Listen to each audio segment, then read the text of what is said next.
Hello and welcome to the latest episode of Word on Snakebite.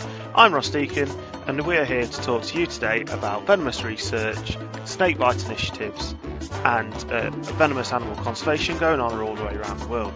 Today I have joining me... Hi, I'm Ed. And today we have a special guest on the show. We have Scott Eipper. I had to make sure I say it right. He's an Australian guy from Natural for... I can't remember what it is now. Nature for You. Nature for You. How's it going, Scott? Yeah, good, Ross and Ed. Yeah. So, as you probably know from our previous episodes, I seem to mess up the intro and then we seem to get into it and it seems to tend to go a little bit smoother after that. So, Scott's joining us today from Australia. It's nice and early, 9 o'clock in the morning for us, and it's 7 o'clock at night for Scott. So it's a little bit of a different recording time for us, especially. We're on the coffee instead of the beers today. Yeah. Well, I'm a bit of a teetotaler. I don't tend to drink beer too much these days because I'm at any other given time, mate, I could be working with venomous snakes. So I try to leave the alcohol, unfortunately, these days. No, I can fully understand that. So I think a good place to start is Scott, is kind of how did you get into herpetology and into herpiculture and start to like the venomous aspect of it?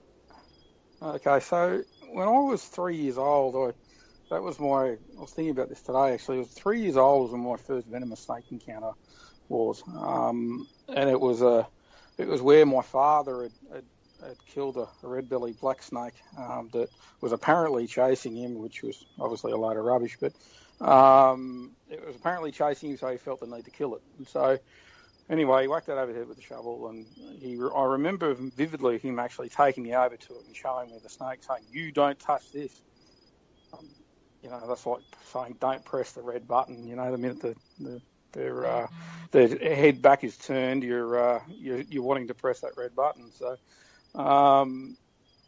Nothing sort of too much. Then always was interested in dinosaurs and skinks and stuff like that. And then I was running around the yard chasing bits and pieces and lizards and frogs and anything else I could sort of acquire. And I happened upon a very small tiger snake when I was a young one, and at the age of 5, and I brought it home. And imagine that. There was no skill involved. It was just dumb luck. And then, probably got it taken back to where it was and got a sore backside from my father for getting a smack on it, saying don't pick up snakes. So I was one of those kids that had to learn more than once. So I went back out, we would run around chasing snakes and lizards and stuff like that are in the bush. And then, I was continually bringing them home. Eventually my father sort of gave up and said, well, let's get you to a local reptile society and see if we can sort of fashion your or guide you with a little bit more sort of where you could go, do it a bit more safely. So I think they were also imagine, quite... What's that? I couldn't imagine a 5-year-old running around after a tiger snake. That. Yeah, well, it looks like a lizard when you're little. It doesn't really look too different. So,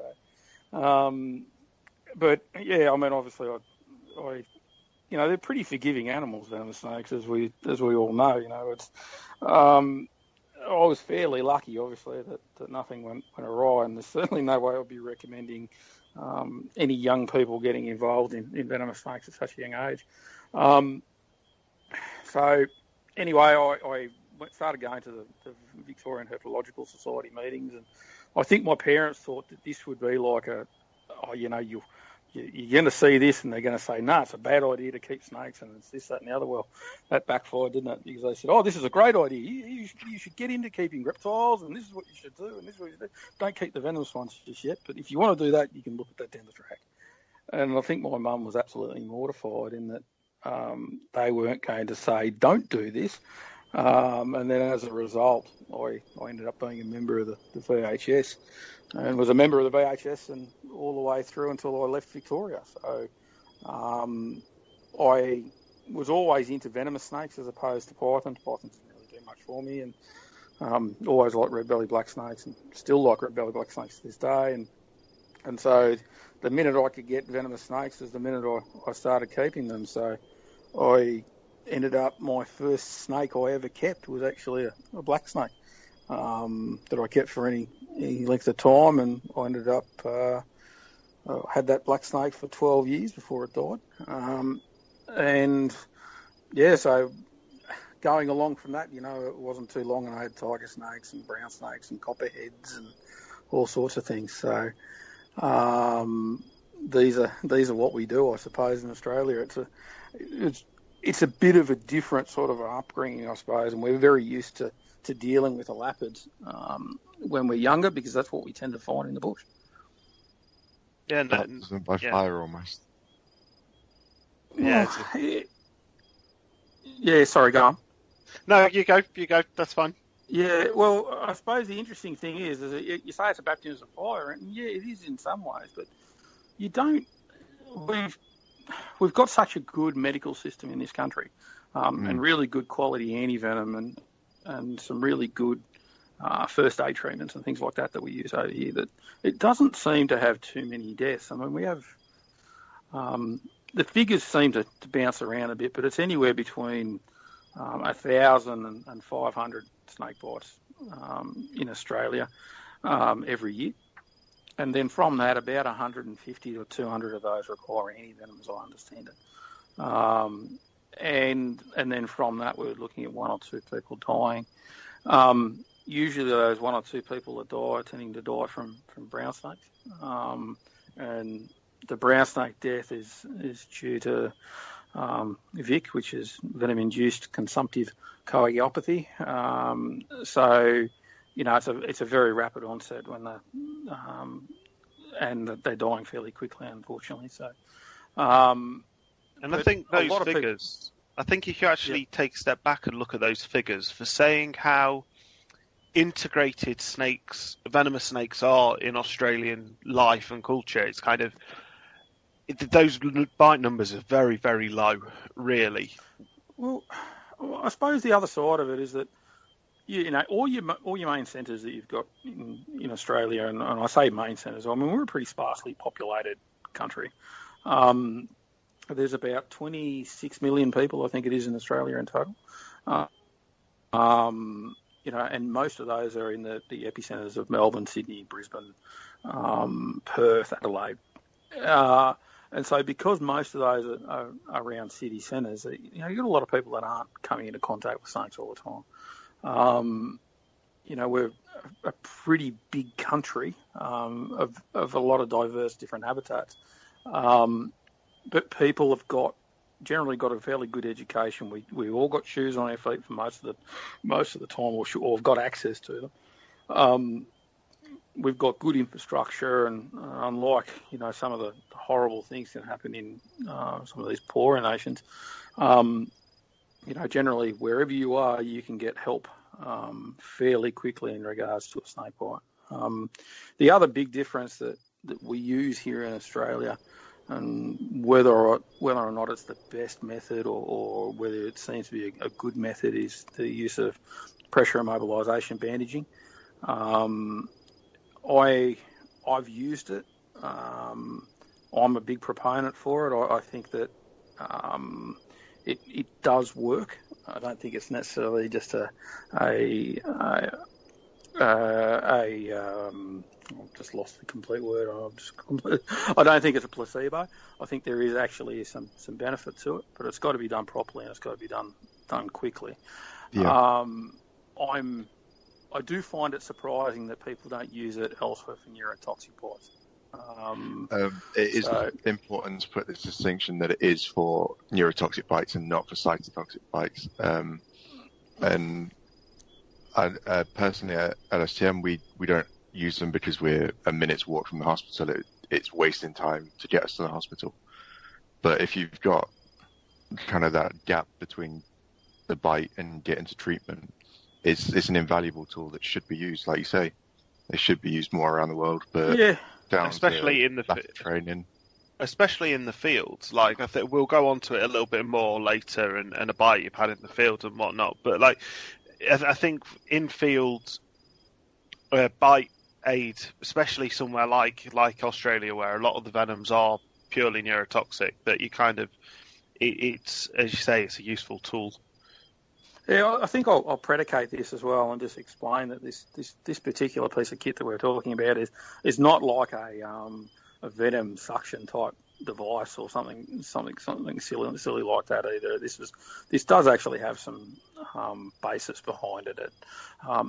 The method was developed by Broad and Sutherland back in the late 1970s, and essentially the way it works is that it's thought that snake venom travels through the lymphatic system, and by putting pressure on the bite, around the bite and on that bitten limb, that pressure then compresses the capillaries of the lymphatic system, and that tends to hold the venom within the limb, so that it enables you to get safely to medical aid, be it a hospital or a medical centre.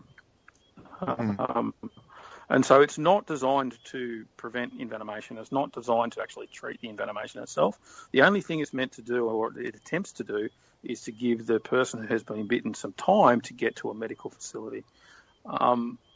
What can happen, and what happened to me, is that when that bandage is removed, that bandage can sort of have a bolus of venom that's attached to it, and it can sort of flood you really quickly as the pressure equalisation comes back into that limb and they remove the bandage. So it's a bit of a full on thing to have happen, but you're now at the in same a medical time, facility. I'm in a medical facility at that point in time as well. Yeah, so you might as well take it off and let them deal with it. Well, they're the ones that are trained, you know. Exactly. I suppose that's another thing too, that and it's a piece of advice that I give a lot of the young keepers and stuff like that, is listen to what the doctor's saying. You might have an interest in venomous snakes, and you might have an interest in toxicology, and you might have an interest in snake bite envenomation specifically. But at the end of the day, you're not a toxicologist, and you're certainly not a medical doctor.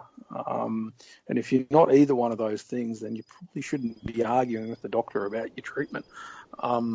The one thing that I am a big proponent of is having protocols organised beforehand, and having those protocols that have been sort of reviewed by somebody that knows what they're doing, and looking for some holes. And I think that's an important thing. And then also making sure that those protocols are actually valid, that the information that's contained within it is accurate, that those hospitals do carry that antivenom, or they don't carry that antivenom anymore. And having a revision date on that documentation is important as well. Yeah, definitely. Revision dates are something that needs to be quite relevant on documents, just for the sheer sake, like you say, that one hospital might not stock that antivenom that they might have done 2 years ago. So if you review it regularly, it's just a peace of mind, effectively. And I think that's something that private keepers do sometimes forget, is that a documentation is only as valid as the day it's written. The next day, all the antivenom could be used on a bite. You're not to know, because you're not the person being bitten, and then that hospital may not have that antivenom left in stock, or they may not get it in stock because they had it for 15 years. It was never used, and then somebody was bitten. They thought, okay, one person's been bitten, but in 15 years we've seen one bite that's needed that antivenom. So, documentation. Going through and making sure that you're revising your documentation, and you as you say, you're discussing it with medical professionals is what all private keepers should be doing. Yeah, and I suppose it's funny actually. When I spoke I've got two hospitals that are I've got one that's within about 8 minutes of here, and I've got one that's about 26 minutes from here.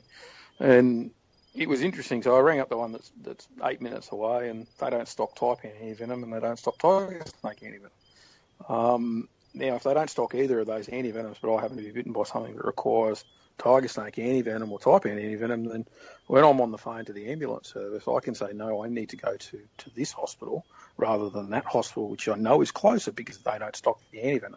There's no point in dicking about and sending me to one where you're then going to have to try and chase up antivenom somewhere else if it all goes down the proverbial toilet, so to speak. So having that documentation is quite important. Also, too, the fact is that if you've got protocols that are done up properly before the thing, the medical staff is going to be a lot more willing to read through a protocol that's done properly, as opposed to something that you've sort of slapped on the back of a napkin. So, I do sort of hope that more people get that done, because unfortunately, I'd never heard of people using bite protocols in Australia until maybe 10 years ago. Really? It's not something it's not something that a lot of people use, and I guarantee that probably 95% of the private keepers out there, particularly in this country, don't have protocols. Yeah, I think in the UK we do tend to have protocols that are just not required to be massively in depth. They're required to effectively be ring the ambulance service, ring emergency services, get emergency services to you as quick as possible. And there's many things that isn't picked up on that, and people really need to go away and actually think about, as you say, where's the nearest hospital? How long is antivenom going to take? Because we only have certain centres of antivenom in the UK. Because, well, fortunately, we're a lot smaller country than Australia, so we don't need each of our hospitals to have antivenom stores, because, as you say, you're lucky where you are. You've got one 8 minutes, one 26 minutes. However, the next one for you could be 4 hours. So they have to have a store of antivenom for people within that area. Whereas in the UK, that's not necessarily as much of an issue, because we can airlift it to somebody within a very relatively short period of time. But it's still making sure that you've discussed what's on that. Is that medically correct for the species that you're keeping? Is that treatment going to keep you alive, preclinical, keep you alive for you to be able to get to the hospital, or help the paramedics out and stuff? Because the reality of it is, in a lot of these countries, even in Australia, like an ambulance service, if you are bitten, reality of a paramedic or an ambulance technician actually have seen a snake bite before is relatively slim to none, because there's especially in the UK. Yeah, especially. So I'll talk about an incident just quickly, and this was not actually a bite, and so when I'm cleaning enclosures, I wear latex gloves, and so I started, like we all do. Everyone gets a routine of how they clean out their building or clean out their rooms. And so I start at one end, and I started at one end, and I just happened to start with taipans. So I'd only dealt with inlands and coastals. And I got a tear in one of the gloves. That was all fine, well and good. So I took that glove off. When I took the glove off, I had some significant swelling in an index finger. And I thought, oh, that's a bit unusual. And then I looked closely on the glove, and the glove actually had there was a scratch in the glove. I thought, oh, okay. Snake head didn't get anywhere near me or anything like that. But, taipans do, especially around feeding time, they can get a little bit excited, and they bite things like water bowls and all that sort of stuff. And so, you pick your water bowls. And so I thought, well, maybe I've rehydrated some venoms and perhaps got my finger and got into a cut. So obviously I was very nervous, but I placed a bandage on, rang the ambulance and said, look, this is a potential envenomation. I don't know what's going on. Can we get somebody out? I just said, look, it's a taipan. Oh, okay, fair enough, no worries. 49 minutes before the ambulance turned up. Well, that's no use. 49 minutes. Now, if it had been a taipan bite, you imagine how bad you would be feeling if that was an actual bite. Oh, jeez. Well, yeah. 49 minutes, you're going to be in trouble. 49 minutes with a taipan envenomation. And you're sitting there with a pressure immobilisation bandage trying to remain calm. It's like every second seems like an hour, I can tell you. So, but we waited. Anyway, we got back onto the emergency service and said, where the fuck are you? Sorry, excuse the French. Don't worry, we don't mind swearing. Yeah, I'm pretty bad for it too. So anyway, my wife's ringing the ambulance service, giving him a piece of her mind. I'm giving him a piece of my mind. What's going on? Anyway, we ended up getting onto somebody, and they said, look, we want to go lights and sirens, because if if it's what he says he is, and the chances are pretty slim, but if it's what he says it is, we're going to be in all sorts of trouble by the time he gets there. Anyway, so I get to the hospital and they give me a ambulance. They said, "Oh, okay, your bandage is on right. This is good. Da, da, da, da, happy days." And then, long story short, I get to the hospital. They do the thing. It ended up being a complete non-event. But for me, the scary part was that 49-minute wait. It must have been the ambulance. That was scary. That was scary because the only snakes I dealt with that day had been taipans. And so I'm sitting there thinking, well, I've never been bitten by a taipan before, and I don't want to start today. And I've plenty of colleagues and friends that have been bitten by taipans, and I know how quickly it can go downhill. And so, you're trying to remain calm, but you're sitting there going, well, this could be it. So I mean, it's a on our protocols we've got one of the first points is kind of make the victim sit down, keep them calm. It's all well typing that up and reading it, but if you're the victim and you don't know if you've just been envenomed, and they're just saying keep calm. It's just words at that point, and to keep yourself calm must be very difficult, especially for more than 10 minutes. Look, in that particular instance, the hard part was, have I been bitten? That was the question that was going through my mind. Or have I been envenomated? It's unusual that your finger would just swell up randomly for no reason, and that was the part that was really bloody concerning. Yeah. And to this day, I don't know why my finger swelled up. But these things are what they are. So, but I suppose we've been talking about bites a little bit. I'll get onto one that's in the field, I suppose, and what happened there. So, in Australia we've got 238 species and subspecies of snake. Of that 238 species and subspecies, about 65% of those are venomous snakes. So, we've got a number of the species of tylophids, and then we've got some colubrids and some pythons, but then the rest are made up by elapids, both aquatic elapids, which were previously known as hydrophids, and the normal terrestrial elapids. And we've got some reef-fang colubrids and stuff like that as well. A lot of our elapids aren't actually that toxic. They're not a very toxic species, or they haven't caused significant envenomations in people, or they're only small. And one of the common ones that we've got over here in eastern Australia is the swamp snake, Hemiaspis signata. And whenever you read a book, and snakes don't read books, so you've got to predicate it with that. But generally speaking, it says that mildly venomous. Most bites result in nothing more than a bit of swelling and some stinging.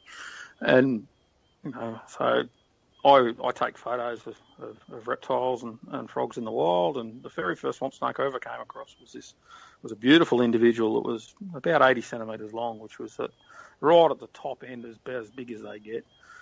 Anyway, but this is a medically insignificant snake, mind you. I'm not really too worried about it. I'm certainly not taking care with that animal like I should be. And so I wanted to get it to sit up for a photo. So I didn't have anything to curl it up under, so I just ended up just sliding it underneath my hands and let it sort of curl up underneath my hand, and I could pull my hand away and take a photo.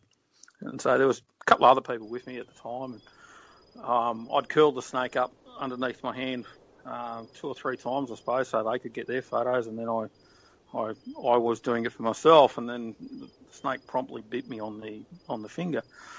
I sort of laughed about it and said, get off my finger, and kept taking photos, and I could feel my finger swelling up as I'm taking the photo. And I didn't really think anything much more of it. The other guys were laughing at me, going, "Oh, well, you get wax bite, it sucks to be you," sort of thing. You'll have a bit of a sore hand for a couple of hours, and that'll be about it. And that was basically what I was expecting, so I wasn't stressed about it or anything like that. Anyway, about 15 minutes after the bite, I started itching like you wouldn't believe on my arms. And I thought, oh, okay. Well, I've never heard of that as being a symptom. I've got a swollen finger now, but that's all I thought it was. Anyway, this itching just kept going, and then next thing you know, it's across my chest.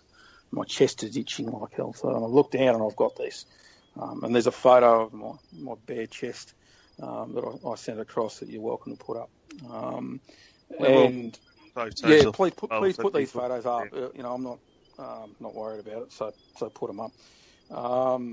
Anyway, so I had this sort of rash that came all across my chest, and I started feeling hot and flushed in the face. I'm going, oh, this is a bit more serious than I thought. I'd never read anything about these symptoms before. I thought I had some pretty good swelling in the finger, and that was sort of progressing into the hand. And I was feeling a bit worse for wear, and the hand was sore. And I was like, oh, well, this is to be expected. Maybe it's going to be a little bit more significant because it's a big individual.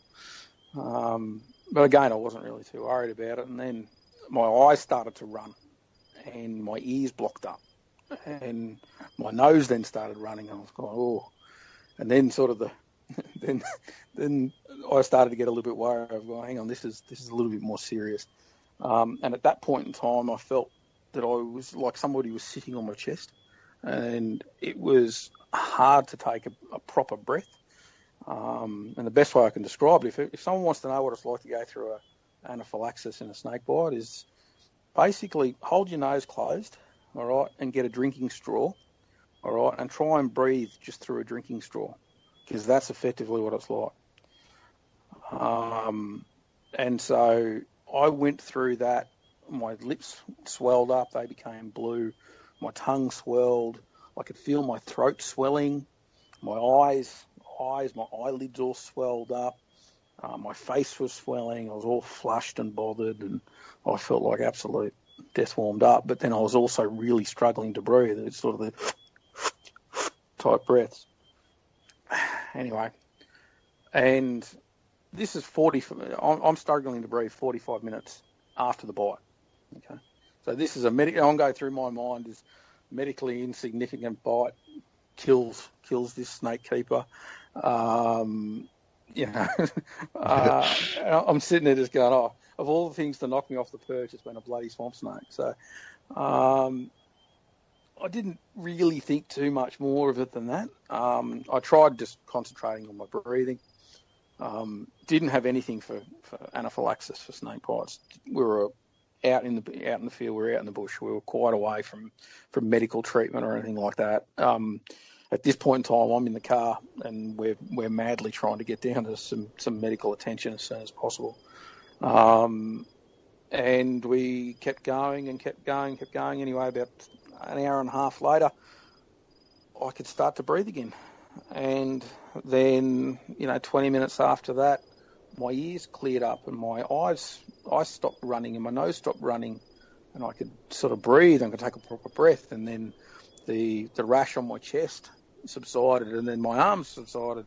My hand was still swollen up like a football from the bite, but now it was just dealing with the effects of the venom of the envenomation, which was exactly what I thought was going to happen, which was some swelling, bit of significant swelling, and some stinging. And I'm incredibly lucky, and that's the only way to describe it. It wasn't good management. It wasn't anything. It was absolute pure dumb luck that I didn't die from anaphylaxis that day. So now do you carry items that would help in the case of a bite now in case of an allergic reaction? So this is the interesting thing, I suppose, is that at that point in time, this was the very first time I had ever laid eyes on this species. Okay, I'd never seen a swamp snake before. I'd never handled a swamp snake before, so I'd had no prior exposure to this particular genus before. But I had been bitten previously by an alap, and we'll talk about that bite shortly. I had one significant bite before that, and so the only thing that I can surmise, and talking to other toxicologists about this down the track, is they've explained to me that it was most likely that there's either a common protein or a common venom chain or something like that that's similar enough between the two venoms that you've been exposed to have elucidated that anaphylactic response. The other alternative is because it could have been not from an envenomation at all, but it could have been from cleaning up snake shit or something like that in the enclosures that also sort of seems to cause allergies, or there seems to be a correlation between cleaning out enclosures and snake enclosures and then developing an allergy to elapid, in particular elapids.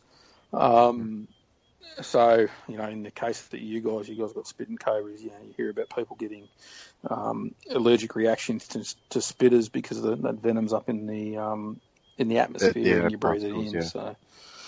So, long story short, I ended up taking that information to a toxicologist. He made some recommendations, went and saw my GP, and then now I carry an EpiPen with me whenever I go to. I'm potentially going to be working with snakes, and I've got an EpiPen as well, and Phenergan tablets in the snake building as well. So I'm ready to treat an allergic response as well as a normal envenomation at any given time, I suppose. But I think very scary undertaking. I think that's important for anybody who's involved or has any contact with venomous snakes. You should be prepared to treat for a reaction, not just for the venom. You should be prepared to treat for, in your case, that allergic reaction that you had, the anaphylaxis that set in. Because at the end of the day, the anaphylaxis is probably going to kill you a lot quicker than the venom does. The scary part is that, you're not going to die from a snake. Generally, you're not going to die from a snake bite in 15 minutes. No. It doesn't matter what it is. It would be a very unusual bite to knock someone over in 15 minutes.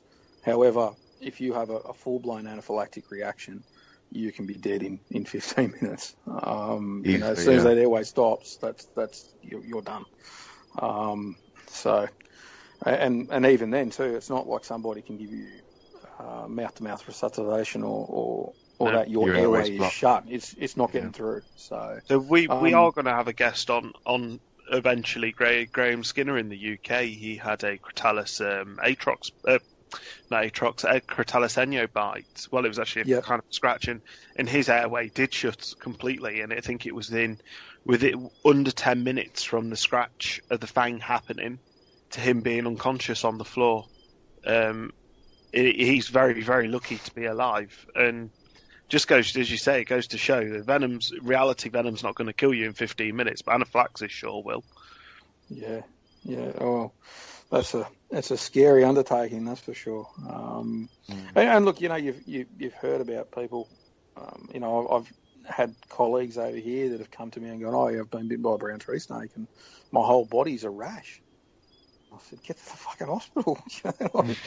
Oh, what do you mean? I said, "Get to the hospital now." I said, "This is lights and sirens type stuff. You need to get to the hospital." I said, "This can go really bad." And I said, "Next time you see a brown tree snake, stay away from it. Don't go and pick it up, or treat it like a taipan. If you're going to pick it up, treat it like you're treating a taipan or something like that.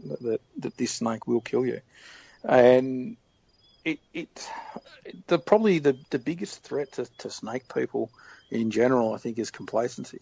At the end of the day, that bite that caused my anaphylaxis was straight out complacency. I wasn't handling the animal the way I should because I was complacent to the effects of that bite. And if I had treated it in such a way that treated that animal with the respect that it deserves, then I wouldn't have been bitten in the first place. And at the same time, though, too, I wouldn't have realised that I'd had this allergic reaction either, too. So, in some ways, it's been a bit of a blessing. It's a silver lining, effectively, but it's a scary way to find it out.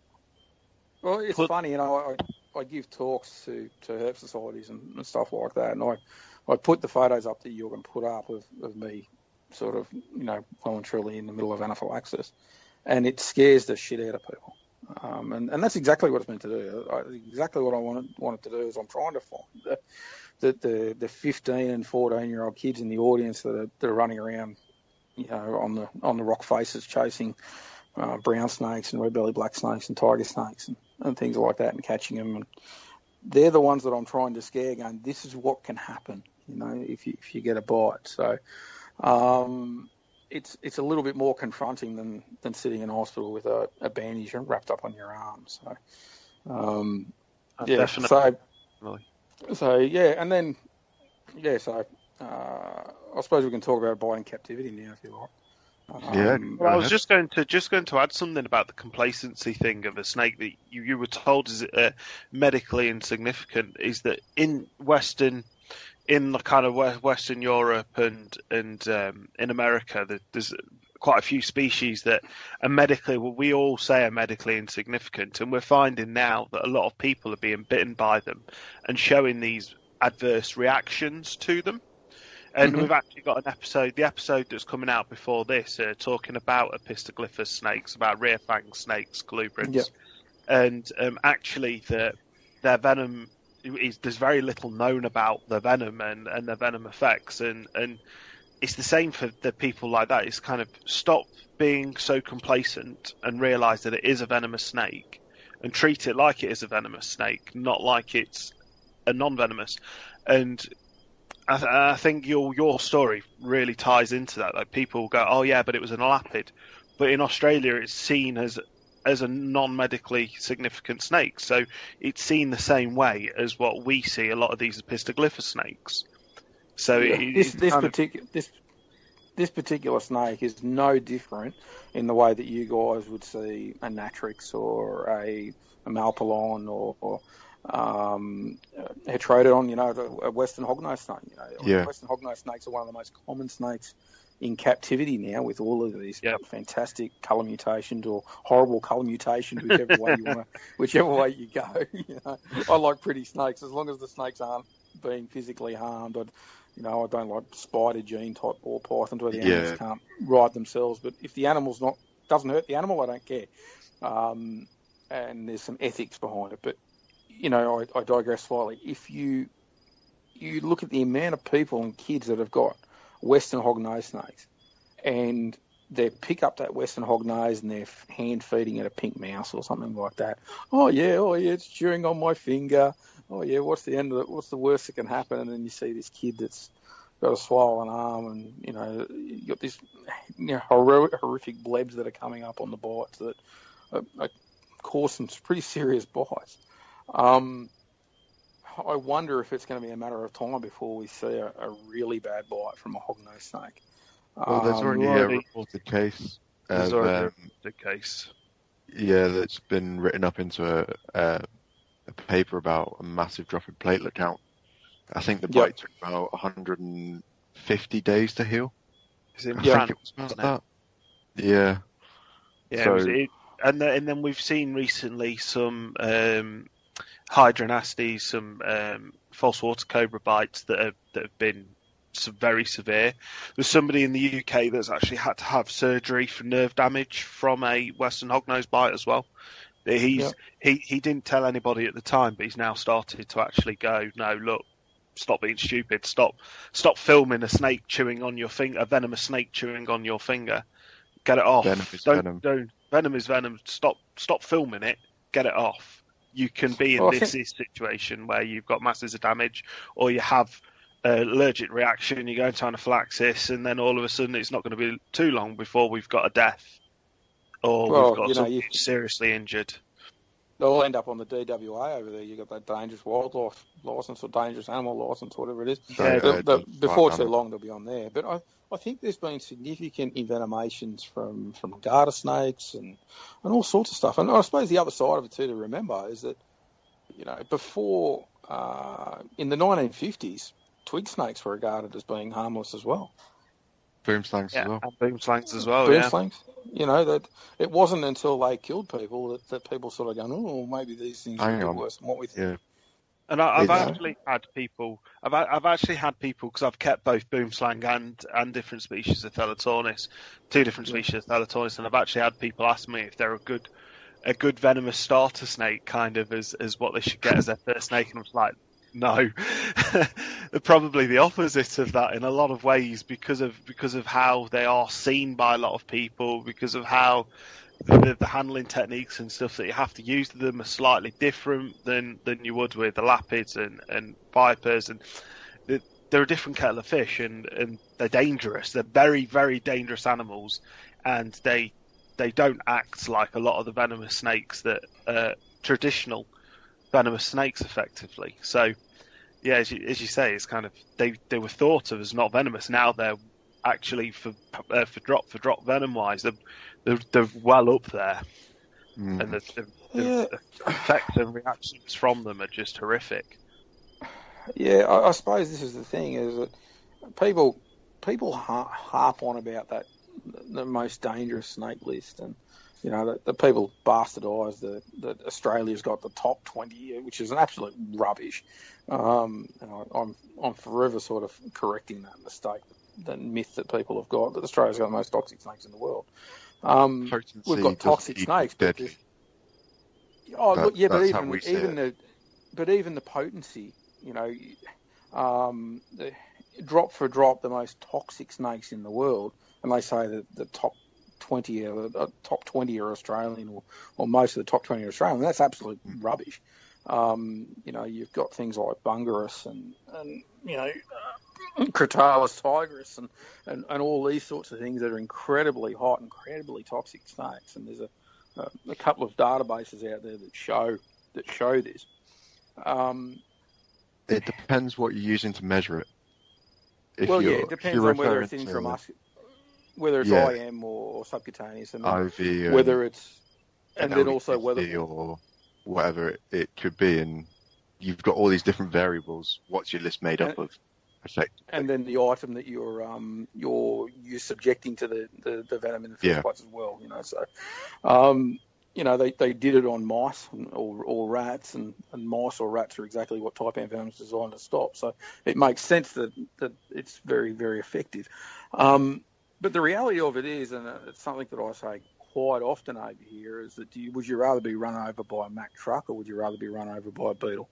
At the end of the day, you're still getting run over, you're still dead. So it doesn't really matter where it is or where it fits.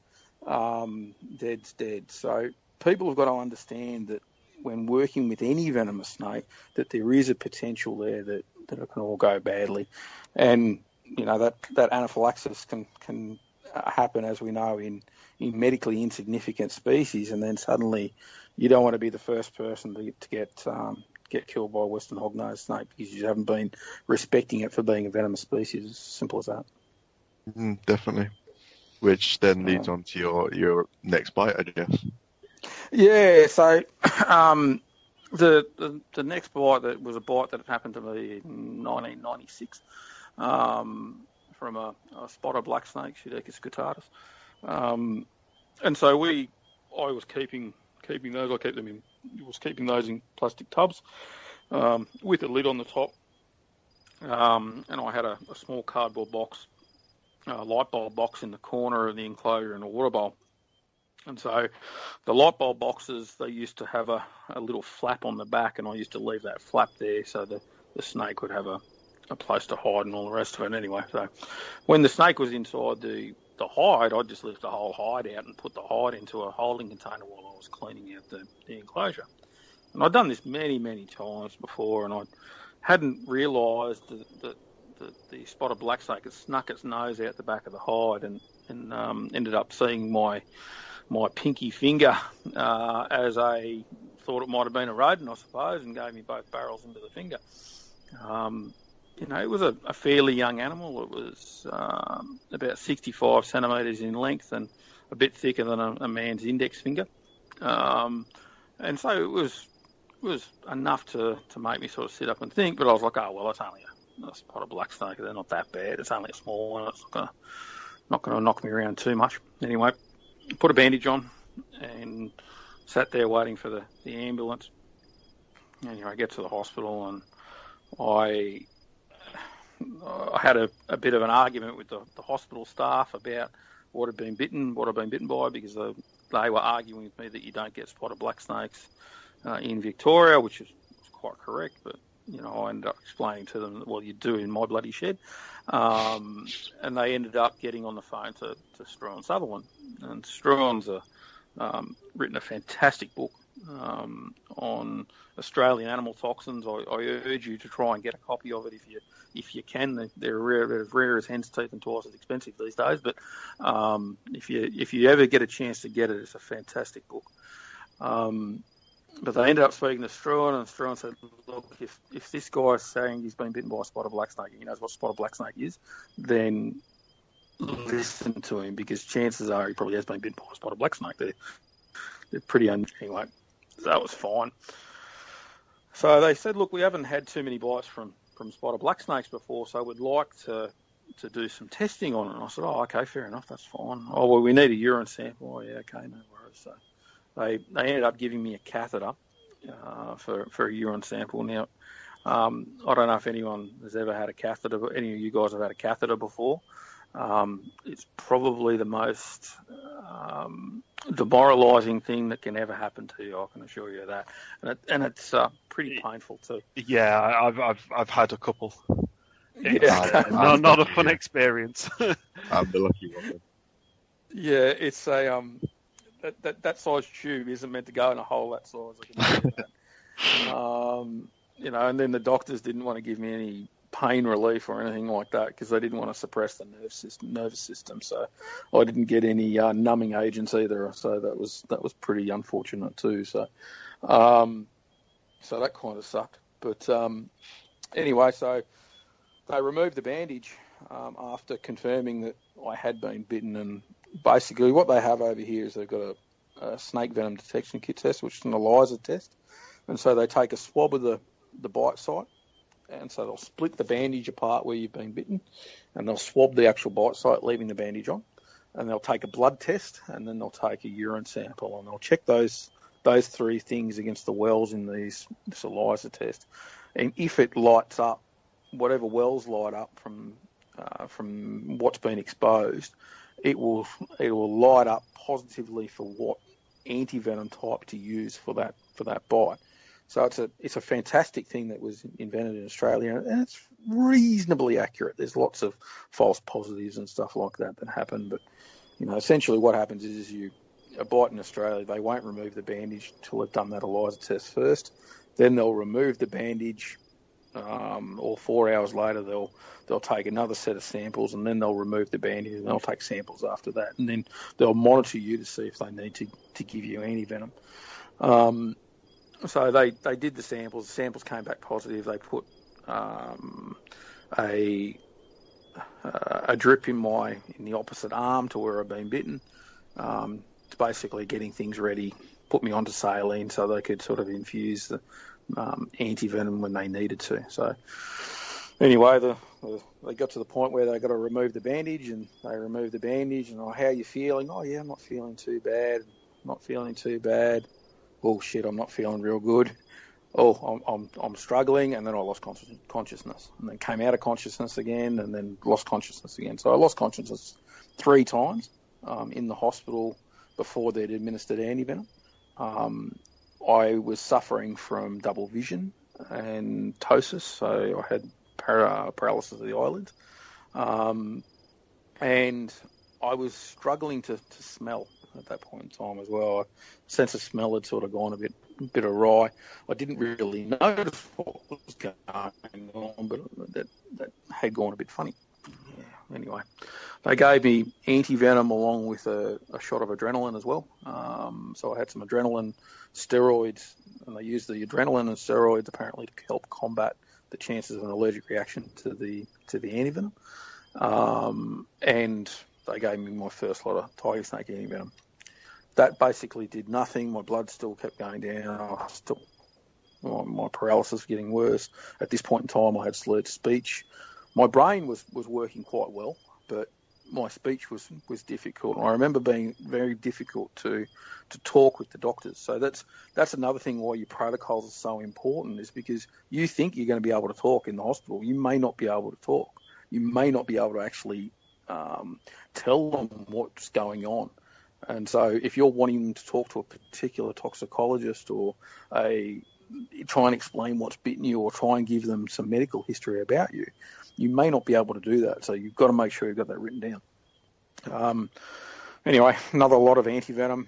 That was, again, infused over about half an hour with saline and supportive drugs. And about 2 hours after that, all sort of signs of the neurotoxicity had gone.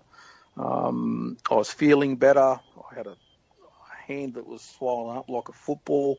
I had a finger that they were worried about. I was going to potentially lose it from the cytotoxins in the venom. I think they've got hemotoxins, and so the hemotoxins were breaking down cell walls and stuff like that in my finger, and it caused it to swell up really badly, and it was all purple and black and looking disgusting. And I was feeling a bit sick and sorry for myself, but other than anything else, the catheter was giving me the most amount of grief, so they ended up pulling that out, and I was then sort of sat up, and I was discharged from hospital the next day after I'd gone to the loo, because they weren't going to let me go until I'd been to the loo. And the worst thing about that was it was like pissing razor blades for about 2 days, while the inside of my urethra sort of healed up. So that was that. But the interesting thing that happened, and the lasting side effect I got from that, is I lost my sense of smell. Wow! Which has now come back. Okay. But I lost smell and taste for 2 years. 2 years. Well, I know for Colette's snakes, there's been reports of people losing the taste, the sense of taste, hasn't there? But I didn't realise that was. Yeah, I didn't realise. Phylogenetically, the collet snakes and spotted black snakes are sitting next to each other in a phylogeny, Institute of Phylogeny. So so that's a bit of a sucky thing to deal with, I can tell you. Everything tastes like cardboard. Fucking shit. Well, it's quite funny because I was just saying earlier with Graham Skinner, he said the same. He couldn't taste anything. For his wasn't 2 years. Luckily, I think it was about 2-3 months. But again, everything he just said, no taste to anything. It could be the hottest curry, he wouldn't even know. Yeah, you wouldn't know. You wouldn't know. He said it's crazy like that. That sensation of just knowing you're eating, because obviously you're putting the food in your mouth, but actually not knowing what you're eating at the same time because you can't distinguish it, is a weird one. Yeah, I could shut my eyes, and the only thing you could sort of tell the difference was the texture, So, it's one of those things, I suppose. But I mean, look, I like my food these days. Anyone sees a photo of me these days, they can tell I like my food. So, it is what it is. So, and I think people don't realise that these can be some of the side effects from bites and things that people just don't talk about or don't realise that could be a side effect. So I think getting you on and talking about these stories and getting other people on and getting them to talk about their stories, every single bit helps. If one person learns from it, it's worth it. And yeah, and that's what I was sort of saying to you in that preamble that we were having, is that look, don't get me wrong. It's not a badge of honour. It's the exact opposite. It's a sign that I fucked up. But at the end of the day, I've made the mistake. I've already made the mistake. I can either choose to hide away and pretend that it didn't happen, or I can tell people about it, and then hopefully somebody can see that and go, well, you know what, maybe I'll take a little bit more care when I'm opening this enclosure, or I'm doing this, or I'm doing that. We've made the mistakes already. If someone is telling you not to do something, it's typically because they've made a mistake. And for example, my example would be Dinochistrodon acutus. The first time I worked with them, I thought I had an appropriately sized hook. And one of my most vivid memories of working at NSTM is seeing the white of the mouth a few centimeters from my hand and just staring at it because I thought my hook was long enough. And from that point on, I've always turned around and said, use long hooks with them. Oh, but they're not that long. Use long hooks. Oh, why? Well, I can still remember that flash of white that was a few centimeters from my finger that I stood watching it. And it's these little things that we make mistakes. If we can share it out and say, don't do that because I've made that mistake. And if it saves them from making a mistake, it's invaluable information. Yeah, I suppose we all work in safe distances. You know, we all judge a safe distance that we're working an animal and all the rest of it. And I suppose the nearest, the most recent sort of learning curve, I suppose, that I've had was with a species of brown snake that's called the Ingram's brown snake, which is a very, very rare species. It's not known from many specimens or anything like that. And I had an opportunity to do some working with some, and I was taking some photos of them. And, you know, that for all intents and purposes, these things are quite similar in body size and structure to an eastern brown or a western brown snake. And so I was treating them with the same sort of respect and safe distances that I work an eastern brown in. And I got a bit close a couple of times, and the reason I got a bit close is that I quickly figured out that Ingram's brown snakes strike about 4 inches higher and about 6 inches longer than what an eastern brown snake strikes. So that arc is just that little bit larger than what I'm used to working. So because I'd had enough of a safe distance anyway, it wasn't so much of a problem, but I ended up having to adjust what I thought was my safe distance to be that little bit larger. So particularly when you're working with new snakes or new species, even within the same genus, you've got to turn around and give yourself that bit of extra wiggle room, so to speak. Yeah, definitely. No, I mean, I fully agree. It's coming across in all the experience you've had that you might know one species very well, and like you just said, it's just a little bit of difference. So you're still working in a safe distance, but just the slight adjustment just adds that extra peace of mind, and being that extra bit of caution, with a new species, just for those little differences, it's something that everyone should be aware of.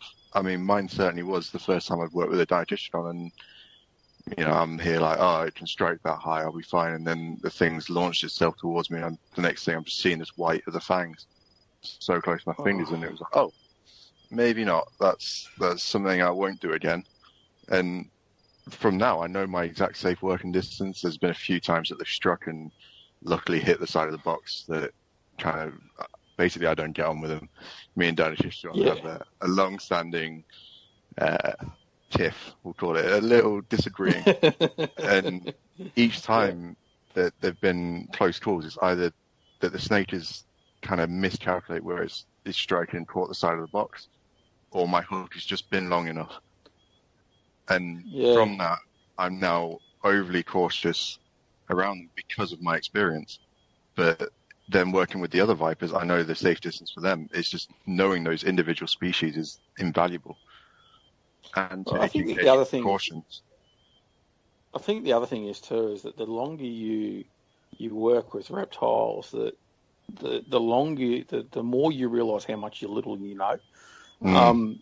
And it's interesting, you know, you see people jump on Facebook and they've got themselves a black snake or a collar snake over here, and they go, oh yeah, I'm going to get tiger snakes in 6 months. I'm going to do this and that and the other. Oh yeah, okay, well, knock yourself out. It's interesting, and they say, oh, how long have you been? I've been keeping venomous snakes now I started keeping venomous snakes consistently from the age of 10. I'm 38 now, so I've been keeping them for 28 years, keeping venomous snakes constantly, and been catching them sort of 5 years earlier than that. So I've been doing it a little while, and it's funny, I realise now how much I didn't know when I was 20 years old, when I was cocky and thought that I knew everything. And that's something that I try to impart across to as many people as possible, is that, you know, don't ever think that you're quick or that you know it all, and always be open to new knowledge. You know, you can be keeping snakes for 5 years, 10 years, 15 years, 20 years, 25 years, 30 years, to 50 years. The snakes will still show you things. And so it's important for people to always be open to learning from not only from people that have been doing it longer than them, but also people that are just beginning, because they look at things and they see things with a different light to you. Definitely. Length of kind of exposure to a certain species doesn't equate to being a good handler. You might have 20 years. It doesn't mean that you're doing everything right. You might have just been lucky on a few cases where it should have gone wrong. So dismissing someone someone's experience because of, say, for me, I've only been working with venomous snakes for just over a year now. But my exposure to venomous snakes is 50 different species and up to 200 specimens of such a range that I know that I'm not anywhere near the experience of Paul, the guy I worked with. He's been at the facility for 26 years. But I can still turn around and say, well, I've exposed myself to, say, bitter saratans, and we've got 15 currently. And different localities, I can turn around and say, well, that Kenyan locality is very pissy, but it just huffs and puffs. Whereas this Nigerian one is more likely to strike. So I can say these little bits that I've found out. And someone might turn around, oh, what do you know? Well, I worked with them on it every day. Just because someone might turn around and say, oh, I've only had this 6 months, they might have had an experience in that 6 months that you haven't had in 20 years. But then when it comes from a personal cap, I think that's one thing that you are quite good at, Ed, and obviously we speak quite a lot, is that you'll be the first person to admit you have experience in the field that you work in. However, from a private keeping standpoint and stuff, you're very, very limited. I've got no private keeping of venomous experience, but I'm exposed every day to nearly 200 snakes. So it's very different, and the facility I work in is purpose built. I've got everything I need. I'm in probably the best place in the world to be bitten. So from my experience to a private keeper, it's not as easy to see eye to eye effectively, but by discussing what I've experienced with, say, Russ, I can then say, well, I found this, but Russ found this with his animals. And it's different enclosures, different ways of heating, different interactions with the animals. It's important to get the bigger picture effectively. And from what you're saying there, especially with kind of your experience in herping, I'm sure you've had lots of experience that you could discuss that people wouldn't have seen in private collections. The interaction with the wild animal and stuff. I'm quite lucky. I mean, there's about 2,000 species of reptiles and frogs within Australia. I mean, not all of those are described, but it wouldn't surprise me that there's 2,000 species total when they eventually do all the phylogenies and figure out who's who in the zoo. But at this stage, I've found just over 550 species of herp in Australia.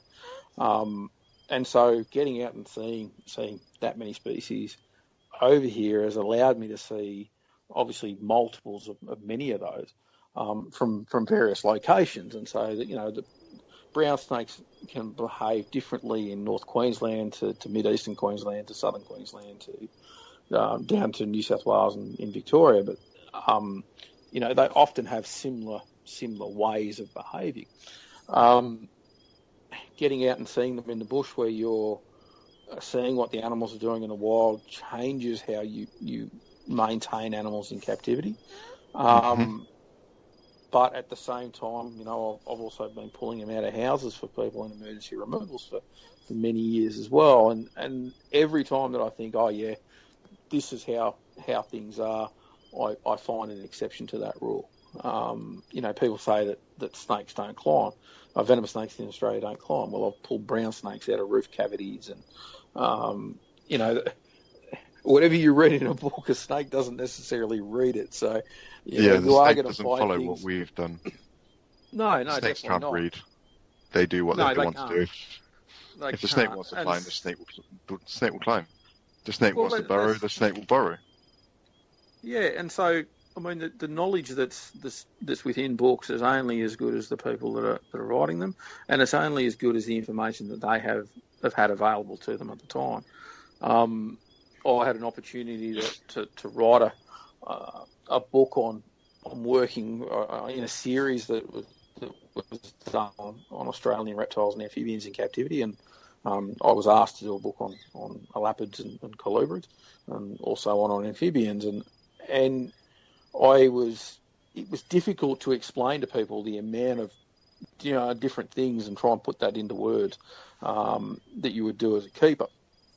But at the same time, it's a good book in the sense that it's been allowed a lot of people. I wrote the book in such a way that I wanted to write a book that I would have wanted when I was first getting into keeping venomous snakes. So I talk about force feeding and husbandry and housing and quarantine systems and veterinary care of venomous snakes, which is obviously a little bit different to normal veterinary care of reptiles, and then broke it down into species accounts. Now, one thing you were talking about before was regards to how you heat an enclosure and how that can change the way snakes react. Well, it can be as simple as a couple of degrees can change a single snake and change their behaviour completely.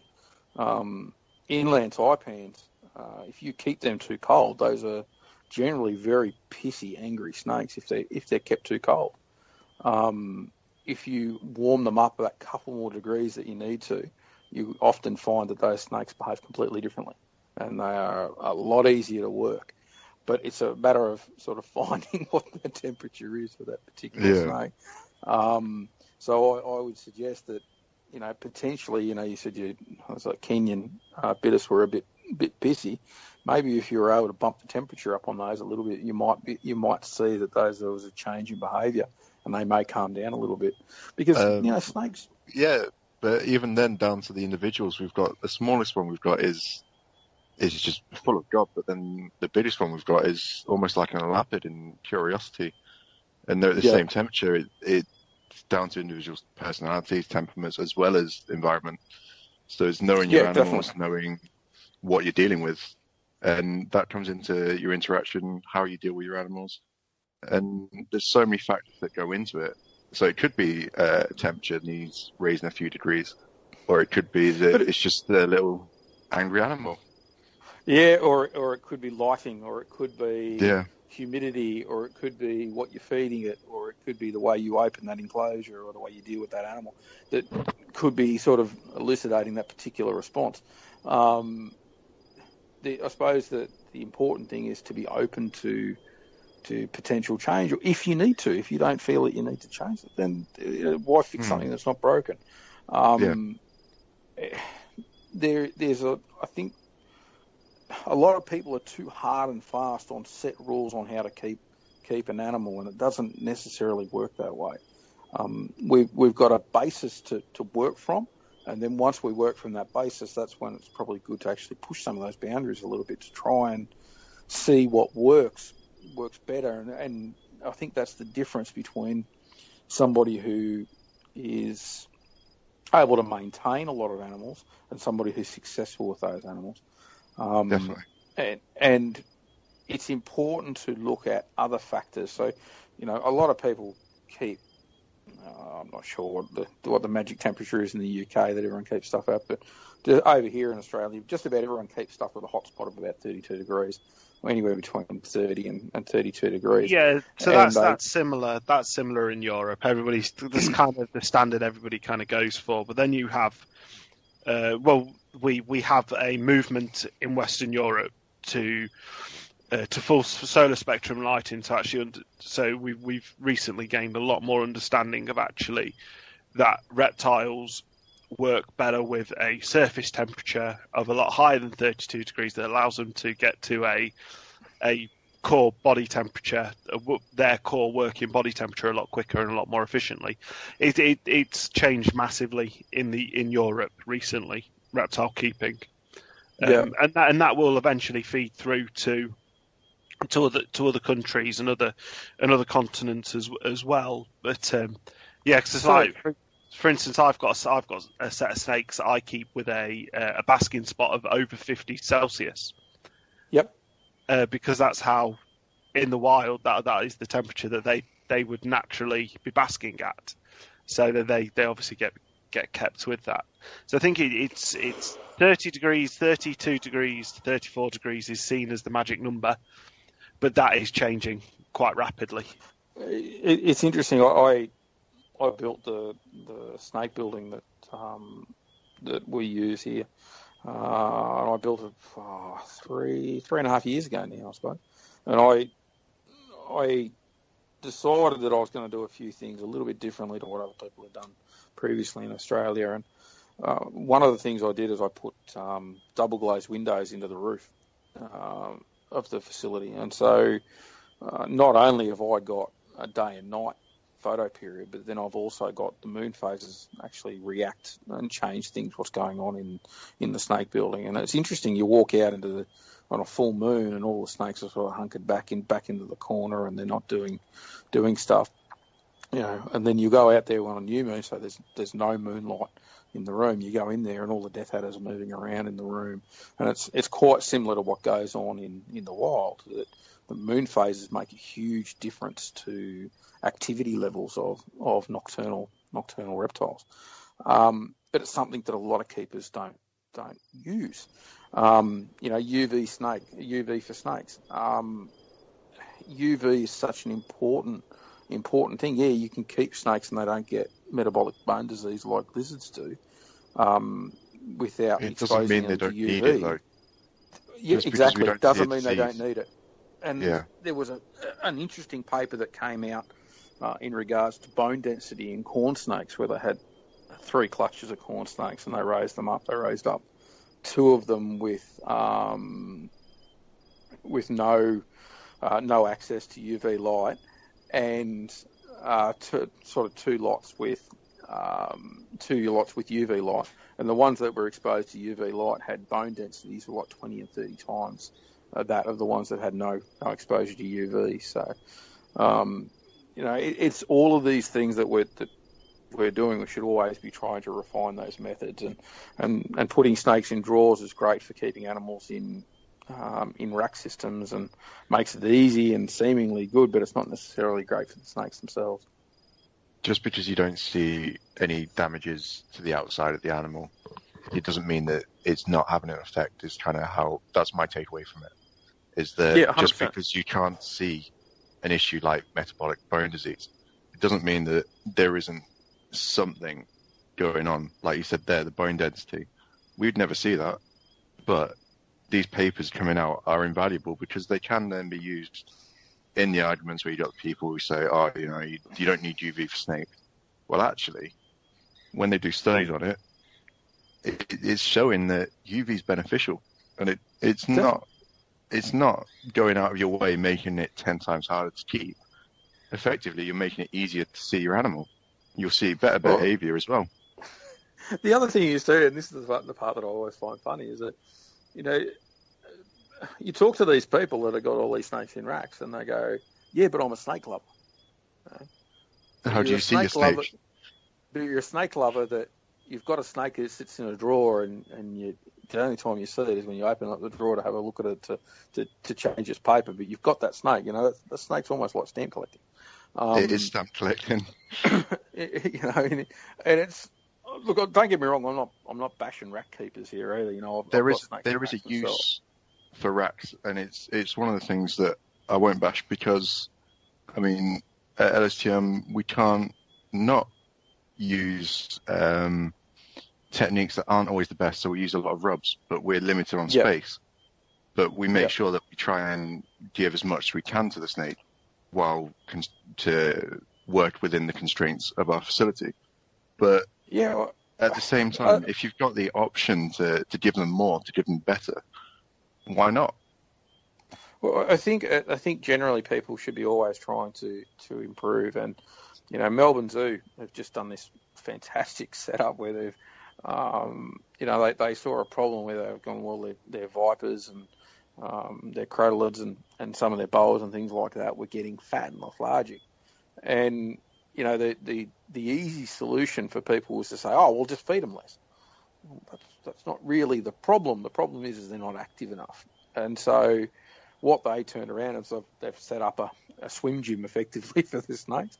And so they take the snakes out once a week now, and they're dumping their rattlesnakes in the water. Now, people thinking that, I had people coming, why would you do something like that? Well, it's forcing the snake to gain muscle tone. It's forcing the snake to be healthier, and gain that musculature that they're not getting from sitting in an enclosure. Now, you say at LSTM that you've got to keep animals in racks and you can't do this and you can't do that. And I completely agree and I completely sympathise. But then this might be something that gets rolled out in other places worldwide, so those animals are being looked after better. in a slightly different way. They've got the ability to move more, and I mean a good example definitely. would be king cobras.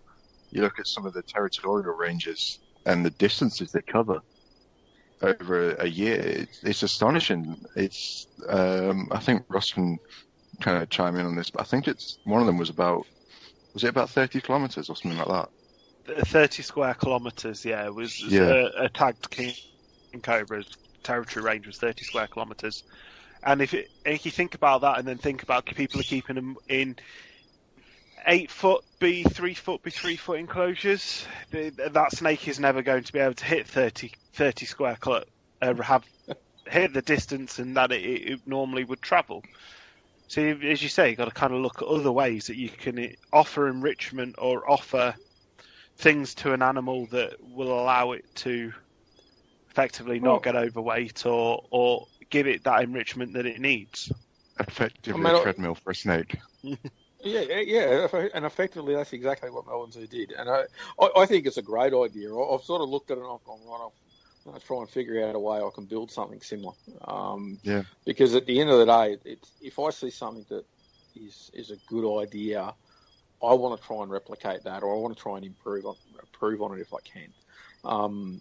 And so I can see a lot of benefits to that. And it's not necessarily a hard thing to set up either. You set it up with a pump at one end and basically a captive water source and maybe a drain on it that you can have a couple of valves on it. So if something got pushed down into that valve, it can't get through. But, I can see a lot of benefits to that. And it's relatively simple. It's not necessarily a hard thing to do or anything like that. And it's like every idea, you sit there and go, well, they've got hydrotherapy for people, they got hydrotherapy for horses. They've got hydrotherapy for dogs. Well, why not snakes? Why not snakes? It's easier to put a snake in a bath than it is a horse in a bath. Well, yeah, it is. So, but what's the first thing? I mean, whenever you put a snake into water, what's the first thing it starts doing? Moving. It always starts swimming. They don't just sink to the bottom.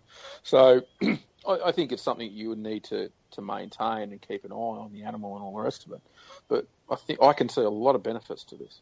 I really can. It's increasing the welfare, and it's something that every keeper should aspire to. And if we can get these, it's groundbreaking for one place to do it. So Melbourne Zoo have been the starter, but how quickly will that be taken up around the world? So when the zoo starts doing it, and then it'll move into the smaller private collections, and it will just kind of grow as a trend. If it's seen as a benefit, hopefully these ideas will spread around the world. Yeah, hopefully. hopefully. And I suppose that's the beauty and the curse of social media, isn't it? We can share ideas easily. Well, that's it. You're literally talking to somebody on the opposite side of the globe to you right now. Yeah. And we would not, and without social media, we would not have had that chance to be able to do that. And but also it does come with its downsides where it allows people to have an opinion that shouldn't have an opinion, or to share experiences that they don't have. They're sharing second-hand experiences, etc. So there is swings and roundabouts, isn't there, with social media? Yeah, it's never perfect. And it never will be. There's always going to be issues, especially in a large hobby like the reptile community. But the sharing of information is invaluable. I think, I mean, opinions are like arseholes. We've all got one. So, I think at the end of the day is that you can get out of social media what you decide to get out of it. If you want to look for the negative side of it, yeah, you can. And you can find all sorts of horrific things that have gone on as a result of social media. Or you can choose to look for the benefits. And I look at this where I try to use social media to promote positive aspects of reptile husbandry and conservation, as opposed to focusing on negativity. We've got a Facebook page that is barely moderated. We try not to moderate it. We allow people to be adults, and that's what we want them to be. And if that means that there's some discussion that where people get into a little bit of argument, that's fine. I don't have an issue with that. As long as they remain civil, I don't have a problem with anyone disagreeing with anyone. But people do need to remain. I think it's healthy, and it allows a lot of viewpoints to be put across, and you find the source of why that viewpoint's there by the arguments. You can then kind of go into it. So someone might say, well, I only do this because of a past experience. Well, why?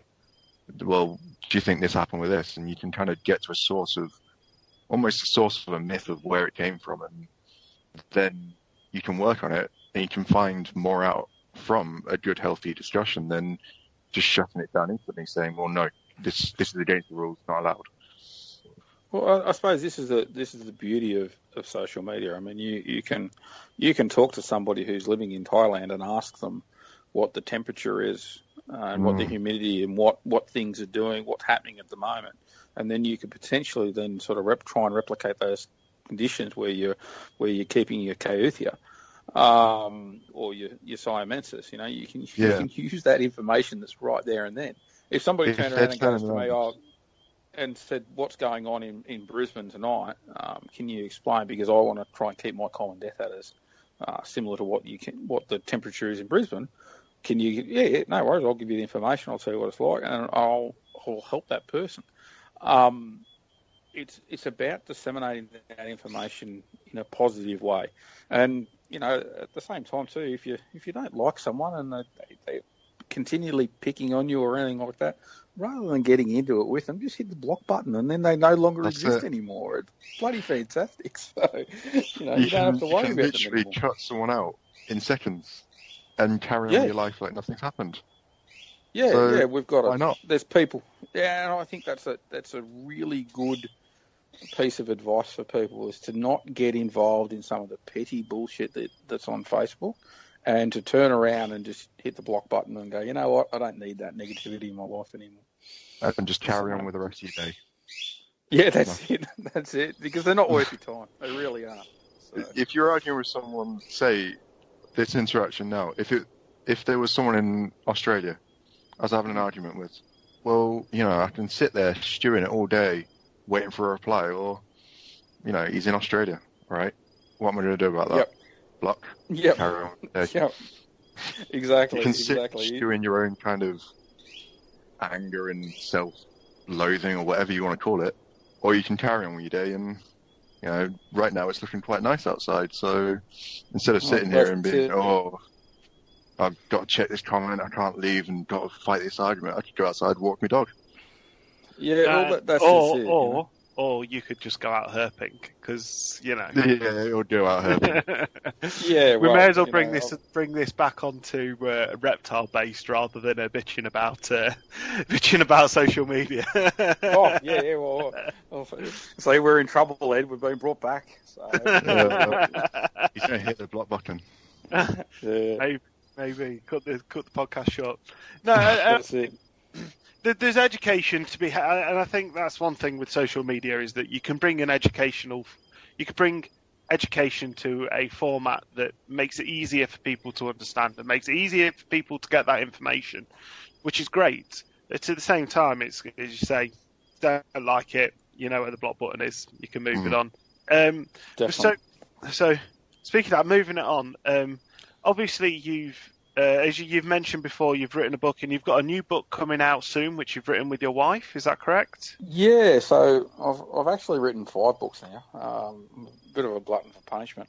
So I did 2 on captivity. So and then I did a guide to dangerous creatures of Australia, and then that I wrote with a bloke by the name of Peter Rowland. And then did Frogs of Australia. So that was it's the only book ever been published that covers all of Australia's frogs, both species and subspecies, that has a photo of all of them. I had to get photos from the Natural History Museum in the UK there in London, of a couple of type specimens, which was, I think I ended up getting some extra grey hairs out of that. It was quite a rigmarole, but and then we've submitted all of the manuscript and the images for Snakes of Australia just recently. So that I wrote with my wife, which was a fantastic experience. It was certainly an interesting one to do a co-author book with your wife. She's sitting right next to you, isn't she? No, she's actually at the other end of the house at the moment. But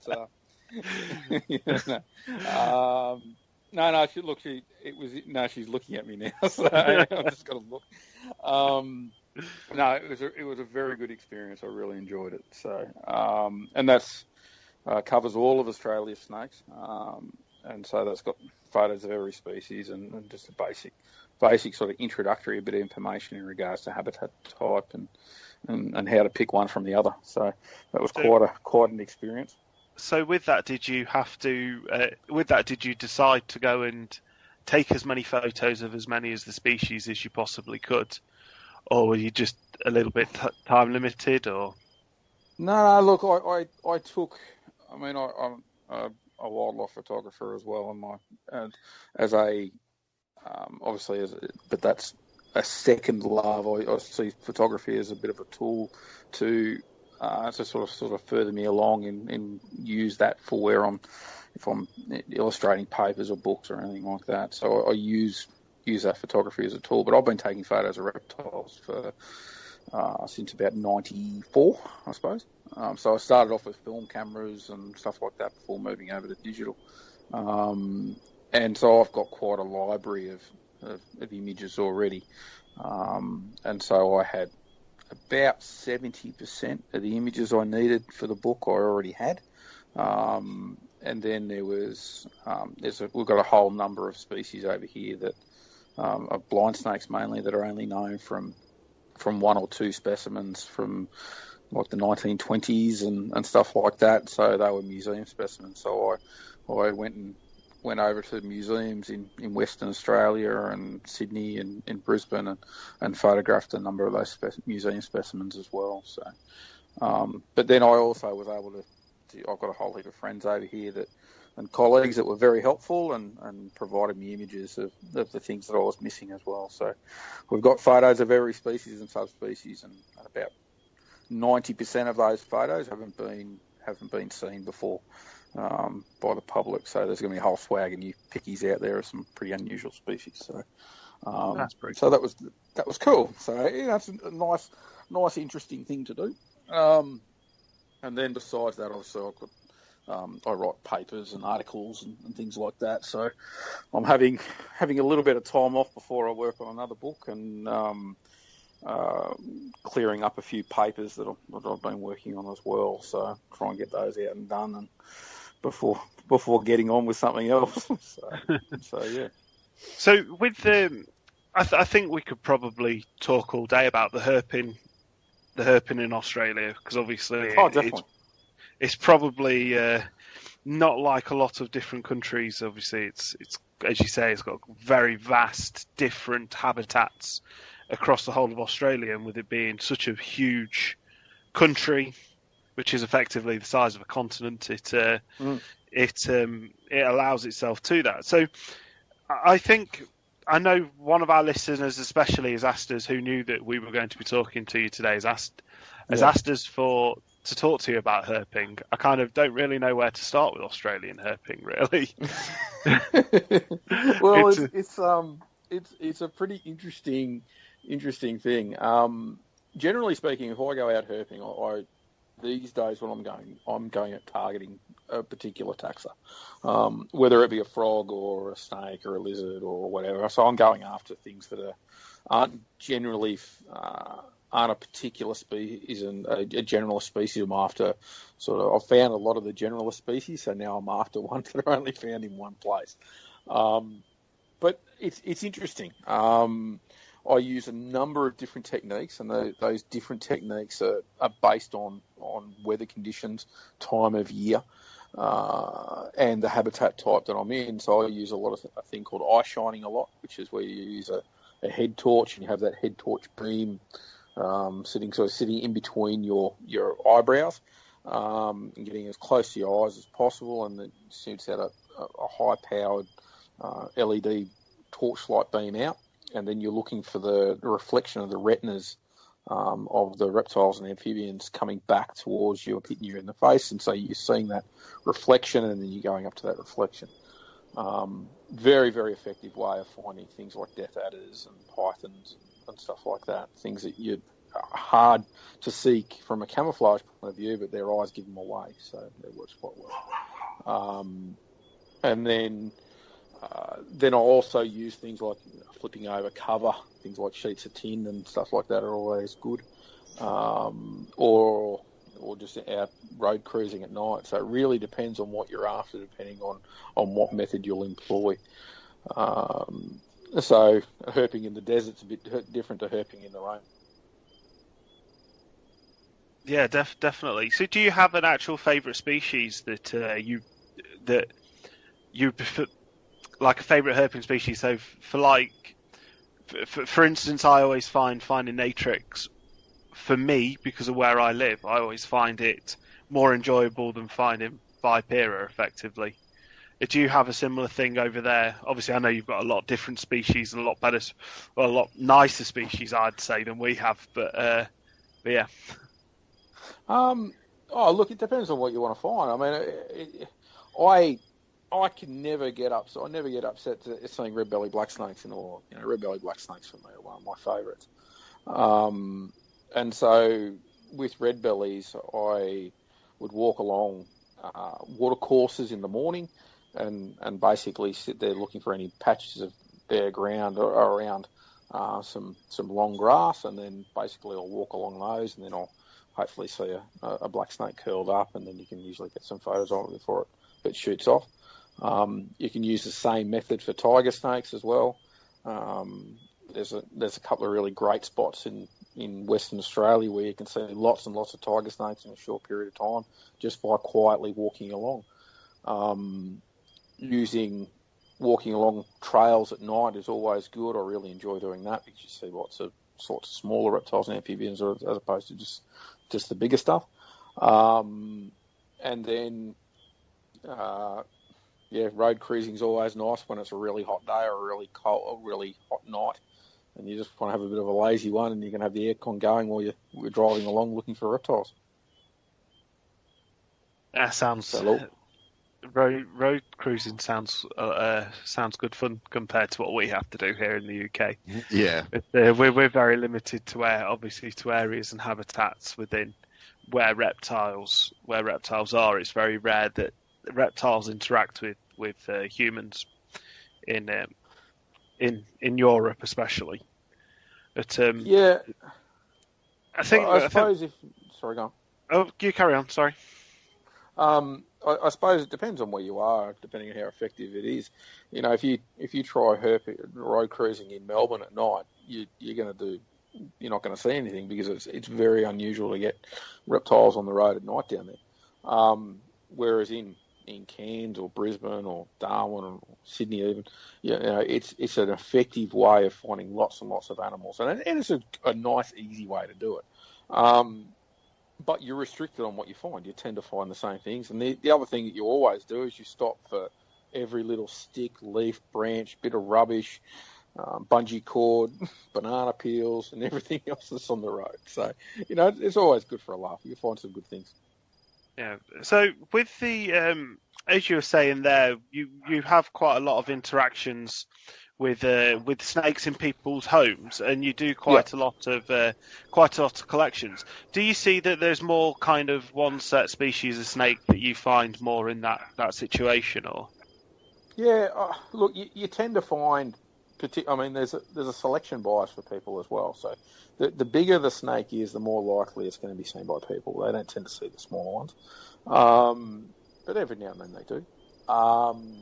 So there is definitely a bias for larger species, and you tend to get a bias for diurnal stuff as well. So, particularly on the weekends, you see more. You have a lot of people find diurnal species, and then of a weeknight you get more nocturnal call-outs because more people are at home at night, obviously, than they are during the day because most people are at work.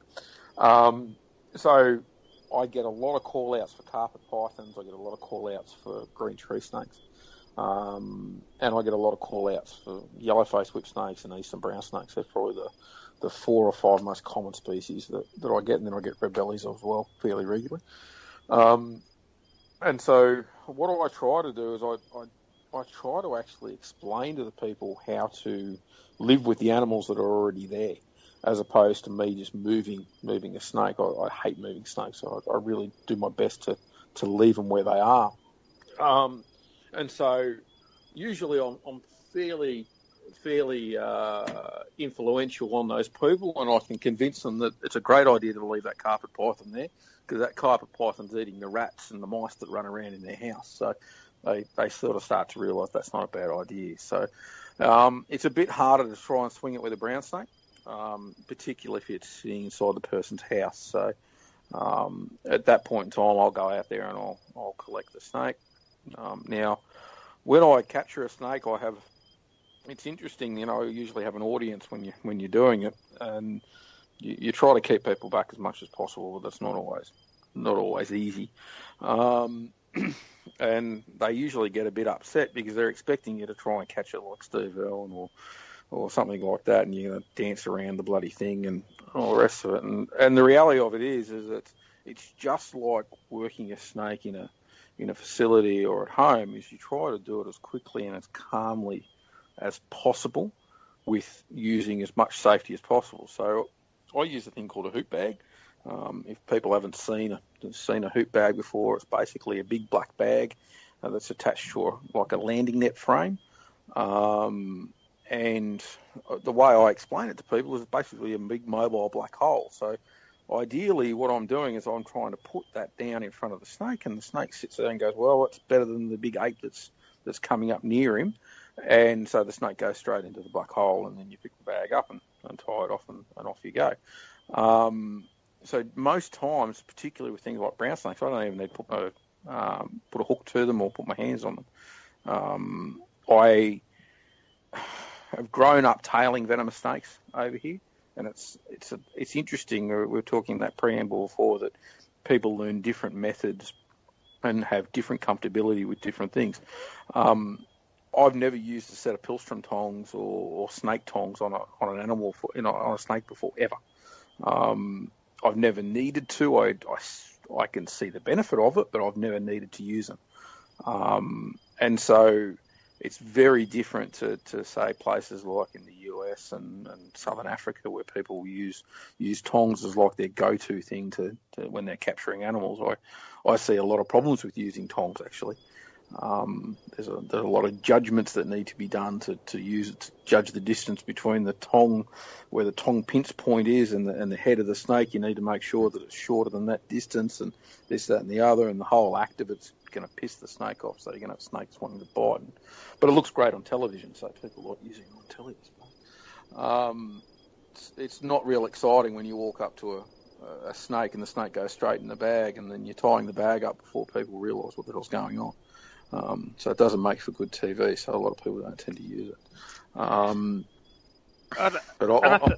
I think that ties into what we've spoken about before on other episodes, where it is we all have a set of techniques that we learn, and part and parcel of this is kind of sometimes trying these different techniques and then figuring out what works for you personally and for the animals that you interact with personally as well.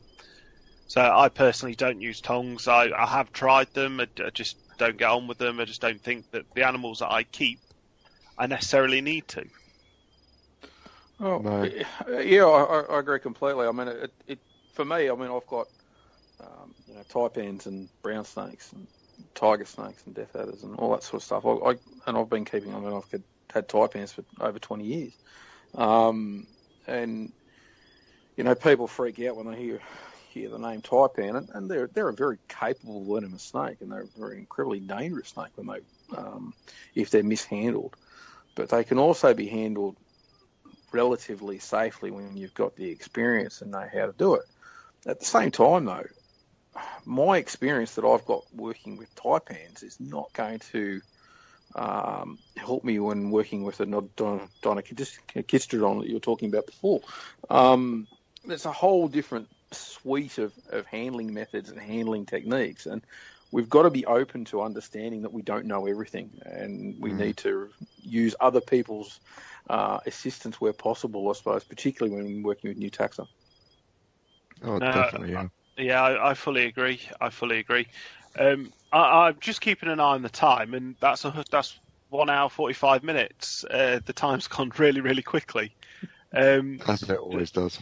So, do you have anything else you'd like to talk about, Scott? Or oh, look, I mean, I'm always happy to chinwag about snakes.